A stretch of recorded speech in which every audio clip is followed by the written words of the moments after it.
ಶ್ರೀ ಗುರು ಸಿದ್ಧಾರೂಢ ಮಹಾಸ್ವಾಮಿಗಳ ಪಾದಕ್ಕೆ ನಮಸ್ಕರಿಸಿ 14ನೇ ಕಂತನ್ನು ನಾವು ಇಲ್ಲಿ ಪ್ರಾರಂಭ ಮಾಡ್ತಾ ಇದ್ದೇವೆ. ಇದರಲ್ಲಿ ಏನಪ್ಪ ಒಂದು ವಿಶೇಷವಾದಂಥ ಒಂದು ಕಥೆಯನ್ನು ಇವತ್ತು ಹೇಳ ಬಯಸ್ತೀವಿ ಅಂತಂದರೆ, ಕೊಂಕಣದ ಬ್ರಾಹ್ಮಣ ದಂಪತಿಗಳಿರ್ತಾರೆ. ಆ ಬ್ರಾಹ್ಮಣ ದಂಪತಿಗಳಿಗೆ ಒಂದು ಆ ಹೆಣ್ಣು ಮಗಳಿಗೆ ಅವರ ದೆವ್ವದ ಉಪದ್ರವ ಇರ್ತದೆ. ಆ ಭೂತ ಉಪದ್ರವವನ್ನು ಹೋಗಲಾಡಿಸಬೇಕು ಅಂತಂದು ಅವರು ಬೆಳಗಾವಿ ಜಿಲ್ಲೆಯ ಚಿಕ್ಕೋಡಿ ಹತ್ತಿರ ಏನು ಅದೊಂದು ನರಸೋಬವಾಡಿ ಅಂತ ಇದೆ. ಆ ನರಸೋಬವಾಡಿಯಲ್ಲಿ ನರಸಿಂಹ ಸರಸ್ವತಿ ದೇವಸ್ಥಾನ ಇದೆ. ಅಲ್ಲಿ ಸುಪ್ರಸಿದ್ಧವಾದಂಥ ದೇವಸ್ಥಾನ, ದೊಡ್ಡ ದೇವಸ್ಥಾನ. ಕೃಷ್ಣಾ ನದಿಯ ದಂಡೆ ಇರುವಂಥ ಆ ದೇವಸ್ಥಾನದಲ್ಲಿ ಸ್ನಾನ ಮಾಡಿ ಅಲ್ಲಿ ಸಂಕಲ್ಪ ಮಾಡಿಕೊಂಡು ಪೂಜೆ ಮಾಡಿಕೊಂಡು ಬಂದದ್ದಾದರೆ ಅವರಿಗಿರುವಂಥ ಅನೇಕ ಉಪದ್ರವಗಳು ವಾಸಿಯಾಗುವುದರಲ್ಲಿ ಸಂದೇಹವೇ ಇಲ್ಲ. ಅಂಥ ಒಂದು ಸುಕ್ಷೇತ್ರಕ್ಕೆ ಈ ಕೊಂಕಣ ಬ್ರಾಹ್ಮಣ ದಂಪತಿಗಳು ಹೋಗಲಿಕ್ಕಾಗಿ ಅಲ್ಲಿ ಅವರಿಗೆ ಏನಪ್ಪ ಅಂತಂದರೆ, ಮಲಗಿದಾಗ ಕನಸಿನಲ್ಲಿ ನರಸೋಬನೇ ಬಂದು, ಇಲ್ಲ ನೀವು ಹುಬ್ಬಳ್ಳಿ ಸಿದ್ಧಾರೂಢರು ಮಠಕ್ಕೆ ಹೋಗಬೇಕು, ಅಲ್ಲಿ ಸಿದ್ಧಾರೂಢ ಸದ್ಗುರುಗಳು ನಿಮಗೆ ಭೇಟಿಯಾಗುತ್ತಾರೆ, ಅವರನ್ನು ನೀವು ಭೇಟಿಯಾಗಿ ಅವರಿಂದ ಶುಭಾಶೀರ್ವಾದವನ್ನು ಪಡೆದುಕೊಂಡು ಬಿಟ್ಟರೆ ನೀವು ಆರಾಮ ಆಗ್ತೀರಿ, ನಿಮ್ಮ ಉಪದ್ರವ ಕಡಿಮೆಯಾಗುತ್ತದೆ ಅನ್ನುವಂಥ ಒಂದು ದೃಷ್ಟಿಯಲ್ಲಿ ಒಂದು ಕನಸಿನಲ್ಲಿ ವಾಣಿಯಾಗುತ್ತದೆ. ಏನಂದರೆ ಇಷ್ಟೇ, ನೀವು ಹುಬ್ಬಳ್ಳಿ ಸಿದ್ಧಾರೂಢರ ಮಠಕ್ಕೆ ಹೋಗಿ ಸಿದ್ಧಾರೂಢರ ಆಶೀರ್ವಾದ ಪಡೆಯಿರಿ ಅನ್ನುವಂಥ ಒಂದು ವಾಣಿ ಒಂದು ಕನಸಿನಲ್ಲಿ ಬಂದು ಹೇಳಿ ಹೋಗುತ್ತಾರೆ. ಆ ನರಸಿಂಹವಾಡಿಯ ಭಗವಂತರು ಅಲ್ಲಿ ಬಂದು ಕನಸಿನಲ್ಲಿ ಹೇಳಿದ್ದನ್ನು ಗಂಡನಿಗೆ ಆ ಹೆಣ್ಮಗಳು ಹೇಳ್ತಾಳೆ. ಆದ ಮಹಿಳೆ ತನ್ನ ಗಂಡನಿಗೆ ಹೇಳಿ ಹುಬ್ಬಳ್ಳಿಗೆ ಕರೆದುಕೊಂಡು ಬರುತ್ತಾರೆ. ಹುಬ್ಬಳ್ಳಿಗೆ ಬಂದು ಇಲ್ಲಿ ಸಿದ್ಧಾರೂಢ ಮಹಾಸ್ವಾಮಿಗಳನ್ನು ಭೇಟಿಯಾಗಿ ಅವರ ಚರಣಾರವಿಂದಗಳಿಗೆ ನಮಸ್ಕರಿಸಿ ನಡೆದ ವಿಷಯವನ್ನು ಹೇಳುತ್ತಾರೆ. ಅಲ್ಲಿಂದ ಶುಭಾಶೀರ್ವಾದ ಪಡೆದುಕೊಂಡು ತಮ್ಮ ಊರಿಗೆ ಅವರು ಮರಳಿ ಹೋಗುತ್ತಾರೆ. ಊರಿಗೆ ಹೋದ ನಂತರ ಅಲ್ಲಿ ತಂದೆ ಒಂದು 100 ರೂಪಾಯಿಯನ್ನು ನಾವು ಕೊಡುಗೆಯನ್ನು, ದಾನವನ್ನು ಅಥವಾ ಅಲ್ಲಿ ನಾವು ಕಾಣಿಕೆಯನ್ನು ನೀಡಬೇಕಾಗಿತ್ತು.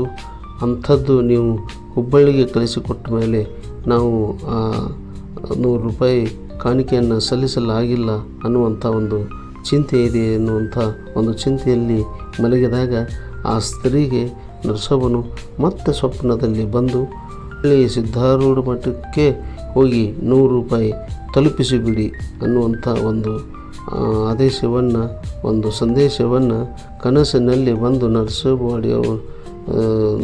ದೇವರು ಹೇಳ್ತಾರೆ ಅಂತಂದರೆ, ನರಸೋಬನೇ ಅನ್ನುವಂಥ ಒಂದು ದೃಷ್ಟಿಯಲ್ಲಿ ಆ ಸ್ತ್ರೀಗೆ ನಂಬಿಕೆ. ಅದನ್ನು ಹುಬ್ಬಳ್ಳಿಗೆ ಮತ್ತೆ ಗಂಡನ ಜೊತೆ ಬಂದು 100 ರೂಪಾಯಿಗಳನ್ನು ಇಲ್ಲಿ ಕಾಣಿಕೆಯಾಗಿ ಸಲ್ಲಿಸಿ ಈ ಎಲ್ಲ ವಿಷಯಗಳನ್ನು ತಿಳಿಸಿದಾಗ ಸದ್ಗುರುಗಳ ಆಶೀರ್ವಾದದಿಂದ ನಿನಗೆ ಈ ಗದ್ದುಗೆಯಿಂದ, ಈ ಸದ್ಗುರುಗಳ ಈ ಸ್ಥಳದಿಂದ ನಿಮಗೆ ಒಳ್ಳೆಯದಾಗಲಿ, ಭಗವಂತನಲ್ಲಿ ನಂಬಿಕೆ ಇಡಿ, ಒಳ್ಳೆಯ ಕೆಲಸಗಳನ್ನು ಮಾಡಿ, ಶಿವನಾಮ ಜಪವನ್ನು ಮಾಡಿ ಮತ್ತು ಸದಾ ಶಿವನನ್ನು ನೆನೆಸುತ್ತಾ ಇರಿ ಎಂದು ಹೇಳಿ ಅವರಿಗೆ ಶುಭ ಆಶೀರ್ವಾದ ನೀಡುತ್ತಾರೆ. ಅವರ ಚರಣಗಳಿಗೆ ಎರಗಿ ಸಂತೋಷದಿಂದ ಆ ಕೊಂಕಣದ ಬ್ರಾಹ್ಮಣ ದಂಪತಿಗಳು ತಮ್ಮ ಊರಿಗೆ ತೆರಳುತ್ತಾರೆ. ಇದೇ ರೀತಿ ಇನ್ನೊಂದು ವಿಶೇಷ ಹೇಳುವುದೇನೆಂತಂದರೆ, ಹುಬ್ಬಳ್ಳಿಯಲ್ಲಿ ನಿರುಪಾದಪ್ಪ ಎಂಬುವರು ಇರುತ್ತಾರೆ. ಅಲ್ಲಿ ಅವರು ಏನು ಮಾಡ್ತಾರೆ ಅಂತಂದರೆ, ಮನೆಯಿಂದ ಪ್ರಸಾದವನ್ನು ತೆಗೆದುಕೊಂಡು ಹೋಗಿ ಸದ್ಗುರು ಶ್ರೀಗಳಿಗೆ ಕೊಟ್ಟು ತನ್ನ ಸೇವೆಯನ್ನು ತೀರಿಸಬೇಕು ಅನ್ನುವಂಥ ಒಂದು ವಿಚಾರವನ್ನು ಇಟ್ಟುಕೊಂಡು ಮನೆಯಿಂದ ಪ್ರಸಾದವನ್ನು ತೆಗೆದುಕೊಂಡು ಹೋಗಿ ಸದ್ಗುರು ಶ್ರೀಗೆ ಕೊಡುತ್ತಾರೆ. ಸದ್ಗುರು ಶ್ರೀಗಳಲ್ಲಿ ಮನೆ ಕಜ್ಜಾಯ ಭಿಕ್ಷಾಗಳನ್ನು ತರುವಂಥ ಒಬ್ಬರು ಇಬ್ಬರು ಇರುತ್ತಾರೆ. ಮನೆಗೆ ಹೋಗಿ ಭಿಕ್ಷೆಗಳನ್ನು ತಂದು ಅಲ್ಲಿ ಎಲ್ಲರೂ ಪ್ರಸಾದವನ್ನು ಸ್ವೀಕರಿಸಬೇಕಾದಲ್ಲಿ ಮಠದಲ್ಲಿ ಇರಬೇಕಾಗುತ್ತದೆ. ಆ ರೀತಿ ಮಠದಲ್ಲಿ ಇರಲು ನಿರುಪಾದಪ್ಪನಿಗೆ ಅವರ ಮನೆಯವರು ಬಿಡುತ್ತಿರಲಿಲ್ಲ. ಆದ್ದರಿಂದ ನಿರುಪಾದಪ್ಪನು ಮನೆಯಿಂದ ಪ್ರಸಾದವನ್ನು ತೆಗೆದುಕೊಂಡು ಹೋಗಿ ಮಠಕ್ಕೆ ಕೊಟ್ಟುಬಿಟ್ಟರೆ ಅಲ್ಲಿ 4-6 ಜನರನ್ನು ಕರೆದುಕೊಂಡು ಸಿದ್ಧಾರೂಢರು ಪ್ರಸಾದ ಸ್ವೀಕರಿಸುತ್ತಾರೆ. ಅದು ನನ್ನ ಸೇವೆಯಾದೀತು, ಇದನ್ನು ಬಿಟ್ಟರೆ ಬೇರೆ ಸೇವೆಯನ್ನು ಮಾಡಲು ಏನು ಸಾಧ್ಯ ಎಂದು ತಿಳಿದು ಈ ಸೇವೆಯಲ್ಲಿ ತೊಡಗಿಕೊಳ್ಳುತ್ತಾನೆ. ಆದರೆ ಮನೆಯಲ್ಲಿ ನಿರುಪಾದಪ್ಪನಿಗೆ ಅದಕ್ಕೆ ನಿರ್ಬಂಧ ಹಾಕುತ್ತಾರೆ. ಅವರ ಅಣ್ಣನವರು, ಹೀಗೆ ನೀನು ಪ್ರತಿದಿನ ಮನೆಯಿಂದ ಪ್ರಸಾದ ತೆಗೆದುಕೊಂಡು ಹೋಗಿ ಅಲ್ಲಿ ನೀನು ನೈವೇದ್ಯ ತೆಗೆದುಕೊಂಡು ಹೋಗಿ ಅಲ್ಲಿ ಸ್ವಾಮೀಜಿಗಳಿಗೆ ಪ್ರಸಾದ ಕೊಟ್ಟರೆ ನಮಗೆ ಮನೆಯಲ್ಲಿ ತೊಂದರೆಯಾಗುತ್ತದೆ ಅನ್ನುವಂಥ ಒಂದು ಪರಿಸ್ಥಿತಿಯಲ್ಲಿ ಅವರು ವಿಚಾರ ಮಾಡಿ ಇವನಿಗೆ ನಿರ್ಬಂಧ ಹಾಕಿರುತ್ತಾರೆ. ಆದರೂ ಕೂಡ ಒಂದು ದಿನ ಸದ್ಗುರುನಾಥರೇ ಮನೆಗೆ ಬರುವಂತೆ ಒಂದು ಪ್ರಸಂಗ ಬರುತ್ತದೆ.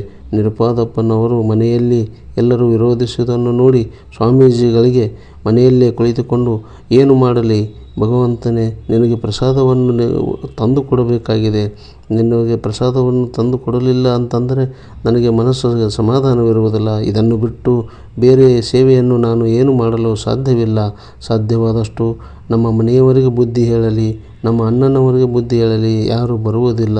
ಏನಾದರೂ ಮಾಡಿ ನನ್ನಿಂದ ತಾವು ಪ್ರಸಾದವನ್ನು ಸ್ವೀಕರಿಸಬೇಕು. ನನ್ನ ಮನೆಯಲ್ಲಿಂದ ಪ್ರಸಾದವನ್ನು ಸ್ವೀಕರಿಸಲು ತಮಗೆ ವಿನಂತಿಸಿಕೊಳ್ಳುತ್ತೇನೆ ಎಂದು ಭಕ್ತಿಪೂರ್ವಕವಾಗಿ ಮನಸ್ಸಿನಲ್ಲಿ ಬೇಡಿಕೊಳ್ಳುತ್ತಾನೆ. ಆವಾಗ ಒಂದು ದಿನ ಅಂಥ ಪ್ರಸಂಗ ಬಂದೇ ಬಿಡುತ್ತದೆ. ಸದ್ಗುರು ಶ್ರೀ ಸಿದ್ಧಾರೂಢರು ನಿರುಪಾದಪ್ಪನ ಮನೆಗೆ ಬಂದುಬಿಡುತ್ತಾರೆ. ಪ್ರಸಾದವನ್ನು ಸ್ವೀಕರಿಸುತ್ತಾರೆ. ಆಗ ಅವರ ಅಣ್ಣನವರು ಅದನ್ನು ನೋಡಿ ಬಹಳಷ್ಟು ಖುಷಿಯಾಗುತ್ತಾರೆ. ಮೊದಲು ಪ್ರಸಾದವನ್ನು ನೈವೇದ್ಯವನ್ನು ತೆಗೆದುಕೊಂಡು ಹೋಗಲಿಕ್ಕೆ ಅಷ್ಟೊಂದು ವಿರೋಧ ವ್ಯಕ್ತಪಡಿಸಿದಂಥವರು ಸದ್ಗುರುನಾಥರು ಸ್ವತಃ ತಮ್ಮ ಮನೆಗೆ ಬಂದಿದ್ದನ್ನು ನೋಡಿ ಇದು ನಮ್ಮ ಪುಣ್ಯ ಎಂದು ತಿಳಿದುಕೊಳ್ಳುತ್ತಾರೆ, ಇದು ನಮ್ಮ ಭಾಗ್ಯವೆಂದು ತಿಳಿದುಕೊಳ್ಳುತ್ತಾರೆ. ಇದೇ ಇವತ್ತಿನ ದಿವಸ ನಮ್ಮ ಸಹೋದರನಿಗೆ ನಾನು ಮೊದಲು ಏನು ಅವನಿಗೆ ವಿರೋಧ ವ್ಯಕ್ತಪಡಿಸುತ್ತೆ ಅದಕ್ಕೆ ಕ್ಷಮೆ ಬೇಕು ಎಂದು ಕ್ಷಮೆ ಕೇಳುತ್ತಾರೆ. ಅಂದಿನಿಂದ ಪ್ರಸಾದವನ್ನು ನೈವೇದ್ಯವನ್ನು ಮನೆಯಿಂದ ತೆಗೆದುಕೊಂಡು ಹೋಗಲಿಕ್ಕೆ ಅವರ ತಮ್ಮನಾದ ನಿರುಪಾದಪ್ಪನಿಗೆ ಅಣ್ಣನಾದವನು ಒಪ್ಪಿಗೆ ಕೊಡುತ್ತಾನೆ. ಇದು ನಿರುಪಾದಪ್ಪನಿಗೆ ಬಹಳ ಸಂತೋಷದಾಯಕವೆನಿಸಿ ಅವನು ಸಂತೋಷ ಸಾಗರದಲ್ಲಿ ಮುಳುಗುತ್ತಾನೆ. ಈ ರೀತಿ ಭಕ್ತರಿಗೆ ತೊಂದರೆಯಾದಾಗ, ಭಕ್ತರು ನೆನೆಸಿಕೊಂಡಾಗ ಅಲ್ಲಿ ಸದ್ಗುರುಗಳು ಅಲ್ಲಿ ಇರುತ್ತಾರೆ ಮತ್ತು ಅವರ ಕಷ್ಟಗಳನ್ನು ಪರಿಹರಿಸುತ್ತಾರೆ ಎಂಬುದಕ್ಕೆ ಇದು ಸಾಕ್ಷಿಯಾಗಿದೆ. ಈ ಪವಾಡಗಳಲ್ಲಿ ಮತ್ತೊಂದನ್ನು ಇಲ್ಲಿ ಹೇಳಬಯಸುತ್ತೇನೆ.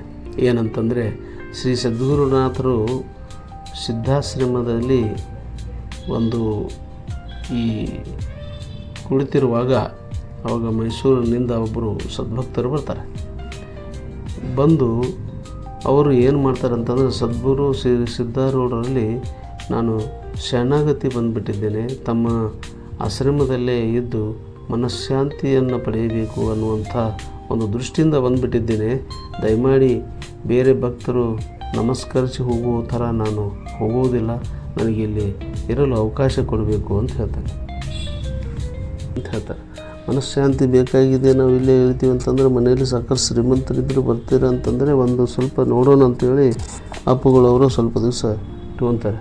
ನಂತರ ಅಲ್ಲಿ ಮನೆಯಲ್ಲಿ ಕಳುವಾದರೆ ಹೇಗೆ, ಕಳ್ಳರು ಬಂದು ಮನೆಯನ್ನು ದೋಚಿದ್ರೆ ಹೇಗೆ ಅನ್ನುವಂಥದ್ದು ಅನೇಕ ವಿಚಾರಗಳನ್ನು ಅವರು ತಲೆಯಲ್ಲಿ ತುಂಬಿಕೊಂಡು ಬಹಳ ಚಿಂತಿತರಾಗಿ ಕುಳಿತಂಥದ್ದನ್ನು ನೋಡ್ತಾರೆ. ನೋಡಿ ಸದ್ಗುರುಗಳು ಅದನ್ನು ಗಮನಿಸಿರ್ತಾರೆ. ಗಮನಿಸಿದಾಗ ಮತ್ತು ಇವನು ಅದೇ ಚಿಂತೆಯಲ್ಲಿ ಸದ್ಭಕ್ತನು ಏನು ಮಾಡ್ತಾನೆ ಅಂತಂದ್ರೆ, ನಾನು ಊರಿಗೆ ಹೋಗಿ ಬರ್ತೀನಿ ಅಂತಂದರೆ, ಇಲ್ಲ ನಿನಗೆ ಆ ಕಡೆ ಊರ ಕಡೆ ಮನೆ ಕಡೆ ಚಿಂತೆ ಇದ್ದಾಗ ಇಲ್ಲಿ ಆಗೋದಿಲ್ಲ. ಎಲ್ಲವನ್ನೂ ತೊರೆದು ನಿಂತವರು ಬ್ರಹ್ಮಜ್ಞಾನವನ್ನು ಪಡೆಯುತ್ತಾರೆ. ನಿಮಗೆ ಮನಃಶಾಂತಿಗಾದರೂ ನೀವು ಸ್ವಲ್ಪ ದಿನ ಇಲ್ಲಿ ಇರಬೇಕು ಅಂತಂದರೆ ನೀವು ಬಂದಿರಿ, ಬಟ್ ಈಗ ಊರಿಗೆ ಹೋಗಿ ಬಂದರೆ ಏನು ತೊಂದರೆ ಆಗೋದಿಲ್ಲ, ಅಂತೂ ನಿಮ್ಗೆ ಒಳ್ಳೆಯದಾಗಲಿ ಅಂತೇಳಿ ಶುಭ ಆಶೀರ್ವಾದ ಮಾಡಿ ಕಳಿಸ್ಕೊಡ್ತಾರೆ. ಅವರಿಗೆ ಸದ್ಭಕ್ತರಿಗೆ ರಾತ್ರಿ ಅಲ್ಲಿ ಕಳ್ಳರು ತುಂಬ ದಿನದಿಂದ ಯಾರೂ ಇಲ್ಲ ಅಂತ ಬಂದವರಿಗೆ ಒಮ್ಮೆಲೆ ಇವರು ಬಂದು ಮಲಗಿರ್ತಾರೆ. ಬಟ್ ಅವರು ಕಂಬಕ್ಕೆ ಕಟ್ಟಿದ್ದು ಮತ್ತು ಧನವನ್ನೆಲ್ಲ ದೋಚ್ಕೊಂಡು ಹೋಗಿದ್ದು ಅದನ್ನೆಲ್ಲ ನೋಡಿ ಅವರು ಕರೆದರೆ ನೆರೆಹೊರೆಯವರು ಕಳ್ಳರು ಬಂದು ಹೋಗೋವರೆಗೂ ಯಾರೂ ಸಹಾಯಕ್ಕೆ ಬರೋದಿಲ್ಲ. ನಂತರ ಬಂದು ಅವ್ರು ಏನು ಮಾಡ್ತಾರೆ ಅಂತಂದ್ರೆ, ಇವರಿಗೆ ಏನಾಯಿತು ಅನ್ನುವಂಥ ಏನಿಲ್ಲ ಕಷ್ಟ ಸುಖ ಎಲ್ಲ ಸಮಸ್ಯೆ ಕೇಳ್ತಾರೆ. ಬಟ್ ಕಳ್ಳರು ಬಂದಾಗ ಇವ್ರ ಹತ್ರ ಯಾರೂ ಇರಲಿಲ್ಲ. ಧನವನ್ನೆಲ್ಲ ಅವ್ರು ತೆಗೆದುಕೊಂಡು ಹೋದ್ಮೇಲೆ ಎಲ್ಲರೂ ಬರ್ತಾರೆ. ಆವಾಗ ಇವ್ರಿಗೆ ಏನಾಗಿಸ್ತದೆ ಅಂತಂದ್ರೆ, ಈ ಧನ ಐಶ್ವರ್ಯ ಇದೆಲ್ಲ ಶಾಶ್ವತ ಅಲ್ಲ, ಇದನ್ನು ನಾನು ಬಿಟ್ಟು ಮರಳಿ ಸದ್ಗುರು ಶ್ರೀ ಸಿದ್ಧಾರರ ಆಶ್ರಮಕ್ಕೆ ಹೋಗಬೇಕು ಅನ್ನುವಂಥದ್ದನ್ನು ಒಂದು ನಿರ್ಧಾರ ಮಾಡಿಕೊಂಡು ಅಲ್ಲಿಂದ ವಾಪಸ್ ಅವರು ಮರಳಿ ಹುಬ್ಬಳ್ಳಿ ಸಿದ್ಧಾಶ್ರಮಕ್ಕೆ ಬಂದು ನೆಲೆಸಿಬಿಡುತ್ತಾರೆ. ಈ ಕಥೆಯನ್ನು ಅವರು ಅನೇಕರ ಮುಂದೆ ಹೇಳಿಕೊಂಡಿದ್ದು ಮತ್ತು ಇಲ್ಲಿ ಶಿಷ್ಯರಿಗೆ ಹೇಳಿಕೊಂಡಿದ್ದು ಅದು ಪುಸ್ತಕಗಳಲ್ಲಿ ದಾಖಲಾಗಿದ್ದು ಇರುತ್ತದೆ. ಅದರಿಂದ ನಾವು ಅಂಥ ಒಂದು ನಿದರ್ಶನಗಳನ್ನು ದಾಖಲೆ ಸಮೇತ ಇರುವುದನ್ನು, ಪುಸ್ತಕಗಳಲ್ಲಿ ಬರೆದಿರುವುದನ್ನು ಓದಿ ತಿಳಿದುಕೊಂಡಿದ್ದು ಅದನ್ನು ನಾವು ವರ್ಣನಾತೀತವಾಗಿರುವಂಥದ್ದನ್ನು ತೆಗೆದುಹಾಕಿ ಸಂಕ್ಷಿಪ್ತವಾಗಿ ಯೂಟ್ಯೂಬ್ ಮೂಲಕ ಅನೇಕರಿಗೆ ಇನ್ನೂ ಅದು ತಿಳಿಯಲಿ, ಸದ್ಗುರುಗಳಲ್ಲಿ ಭಕ್ತಿ ಹೆಚ್ಚಾಗಲಿ. ಸದ್ಗುರುಗಳನ್ನು ಹೇಳಿದಂತೆ ಶಿವನಾಮ ಸ್ಮರಣೆಯಿಂದ ಅವರು ಸದ್ಗುರುಗಳಲ್ಲಿ ತಮ್ಮ ಕಷ್ಟಗಳನ್ನು ಸಮಸ್ಯೆಗಳನ್ನು ಹೇಳಿ ತಮ್ಮ ಮನಸ್ಸುಗಳನ್ನು ಹಗುರ ಮಾಡಿಕೊಳ್ಳಲಿ ಅನ್ನುವಂಥ ಒಂದು ವಿಚಾರ ಸತತವಾಗಿ ಒಂದು ಪಾಸಿಟಿವ್ ಅಂತಾರಲ್ಲ, ಆ ಥರ ನಮ್ಮ ಮನಸ್ಸನ್ನು ನಾವು ನಮ್ಮ ನಡಿಗೆಯನ್ನು ನಾವು ಪಾಸಿಟಿವ್ ಲೆಕ್ಕದಲ್ಲಿ ಒಳ್ಳೆಯ ಮಾರ್ಗದಲ್ಲಿ ತೆಗೆದುಕೊಂಡು ಹೋಗಬೇಕಾದ್ರೆ ಸದ್ಗುರುಗಳಲ್ಲಿ ನಮ್ಮ ಸಮಸ್ಯೆಯನ್ನು ಹಾಕಿ, ದೇವರೇ, ಭಗವಂತನೇ, ಪರಮಾತ್ಮನೇ, ನೀನೇ ಇವಕ್ಕೆಲ್ಲ ಈ ಸಮಸ್ಯೆಗಳಿಗೆ ಪರಿಹಾರ ಒದಗಿಸು. ನಾನಂತೂ ನನ್ನ ಕೈಲಾದ ಮಟ್ಟಿಗೆ ನನ್ನ ದೈನಂದಿನ ಕೆಲಸ ಕಾರ್ಯಗಳನ್ನು ನನ್ನ ಉದ್ಯೋಗದಲ್ಲಿ, ವ್ಯಾಪಾರದಲ್ಲಿ ನನ್ನ ಕೆಲಸವನ್ನು ಮಾಡಿಕೊಳ್ಳುತ್ತಾ ನನ್ನ ಪ್ರಯತ್ನವನ್ನು ಹಾಕಿ ಮುನ್ನಡೆಯುತ್ತೇನೆ. ಕಷ್ಟ ನಷ್ಟಗಳಿಗೆ ದೂರ ಮಾಡಲು ನೀನೇ ಸಹಾಯವನ್ನು ತೋರಬೇಕು ಅನ್ನುವಂಥ ಒಂದು ದೃಷ್ಟಿಯಲ್ಲಿ ಸದ್ಗುರುಗಳಿಗೆ ಬೇಡಿಕೊಂಡು ಸಂಕಲ್ಪ ಮಾಡಿಕೊಂಡು ಮುಂದುವರಿಯುವುದು ಜನರಿಗೆ ಒಂದು ಮೋಟಿವೇಶನ್ ಆಗಲಿ ಅನ್ನುವಂಥ ಒಂದು ದೃಷ್ಟಿಯಿಂದ ದೈವಿ ಮನೋಭಾವನೆ ಬೇಕು. ಆಧ್ಯಾತ್ಮಿಕವಾಗಿ ಸ್ವಲ್ಪ ಎಲ್ಲರಿಗೂ ಅದರ ಬಗ್ಗೆ ಒಂದು ಆಸಕ್ತಿ ಬೇಕು ಅನ್ನುವಂಥ ಒಂದು ಡೆವೋಷನಲ್ಲಿ ಇದು ಹೆಲ್ಪ್ ಆಗ್ತದೆ ಅನ್ನುವಂಥ ಒಂದು ದೃಷ್ಟಿಯಿಂದ ಈ ಯೂಟ್ಯೂಬ್ ಮುಖಾಂತರ ಅನೇಕರಿಗೆ ಇದನ್ನು ತಿಳಿಪಡಿಸಲು ತಾವು ಇನ್ನೂ ಅನೇಕ ಜನರಿಗೆ ಅದನ್ನು ಸಬ್ಸ್ಕ್ರೈಬ್ ಮಾಡಿ ಮತ್ತು ಶೇರ್ ಮಾಡಿ ಈ ಚರಿತ್ರೆಯನ್ನು ಮುಂದುವರಿಸಲಿಕ್ಕೆ ನಮಗೆ ಉತ್ಸಾಹ ಬರಲಿ, ಪ್ರೋತ್ಸಾಹ ನೀಡ್ತೀರಿ ಅನ್ನುವಂಥ ಒಂದು ದೃಷ್ಟಿಯಲ್ಲಿ ತಮ್ಮಲ್ಲಿ ಪ್ರೋತ್ಸಾಹ ನೀಡಬೇಕಾಗಿ ವಿನಂತಿ ಎಂದು ಕಳಕಳಿಯಿಂದ ವಿನಂತಿಸಿಕೊಂಡು ಈ ಕಂತನ್ನು ಇಲ್ಲಿಗೆ ಮುಗಿಸ್ತೇವೆ. ಮುಂದಿನ 15ನೇ ಕಂತುಗಳಲ್ಲಿ ಕಂತಿನ ಚಾರಿತ್ರ್ಯವನ್ನು ಹೇಳುವುದರಲ್ಲಿ ನಾವು ತಮಗೆ ಭೇಟಿಯಾಗುತ್ತೇವೆ. ಅಲ್ಲಿಯವರೆಗೂ ನಮಸ್ಕಾರ.